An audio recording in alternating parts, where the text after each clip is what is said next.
Welcome back to our Business Builder series. I'm Lisa Ward, the founder and CEO of Plumb Financial.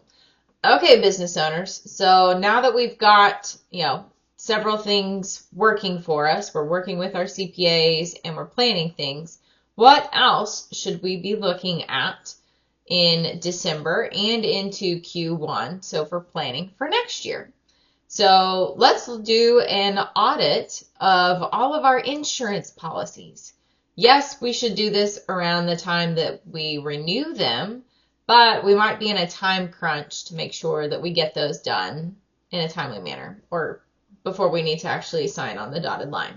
So now is actually a great time to look at all of our insurance policies. Were they effective? If we're growing into next year, we're potentially adding, a new arm of the business. What kind of liability are we exposing ourselves to there? Do we need additional insurance coverage? So working with your advisor on all of your insurance needs is super important. Then we also, if we are adding, say, an arm of or a new product line or a new division within your company, does that need to be a separate entity? Does it need to just be branded as something completely separate? So working with your attorneys to make sure that we are structured accordingly. Or if we've grown and we've added business partners, we're going from a sole prop to maybe a corporation. What makes sense?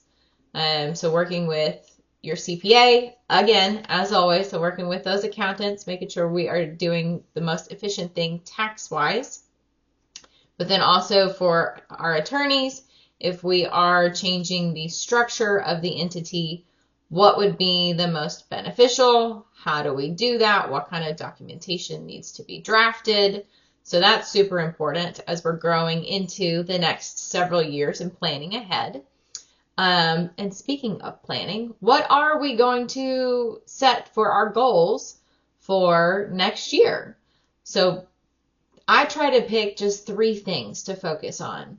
They can be, broad strokes, 3 things, or can be very specific 3 things. So if we are working on company morale or just company environment, okay, well, what does that mean per se? Because that's a little vague.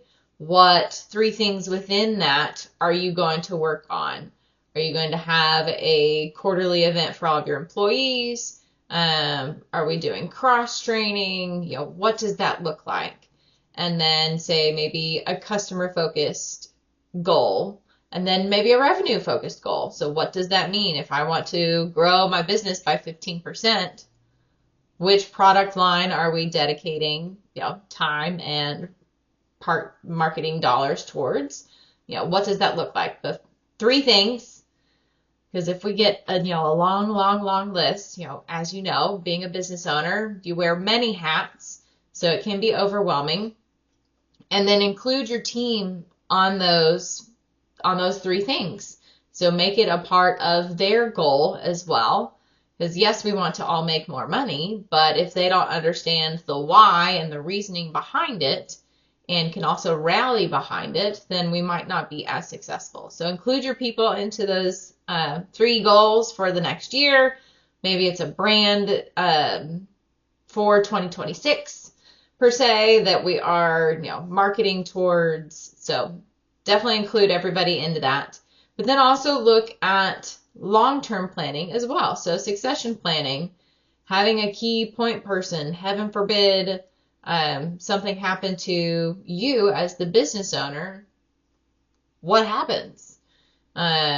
Say you're out for surgery and you can't be in the office. Okay, cool. That might be a 2-week stint. The team might be able to juggle that transition. Well, what if that surgery didn't go well? Instead of 2 weeks, it's now 6 months. So start thinking about the what if, having at least a rough draft of what it could look like if you were not there. So it's not a fun thing to think about, but we definitely need to have a, in case of emergency, plan. It's just like a fire drill. We all understand, okay, here's my exits, here's who's in charge, here we're supposed to call. So basically have a fire drill for the business so that we are not having a fire sale if something happens to you. You've worked really hard to get your business to where it is. We don't want it to, suffer because you're not there to be able to run it potentially. So if you guys need help with any of these things, whether it's your legal, your accounting, your goal structure for next year, and then even your succession planning, please let me know. I help you with all of your advisors. Let's make sure we have a team that is rallying behind you and helping guide you and your future success. So look forward to talking to you soon.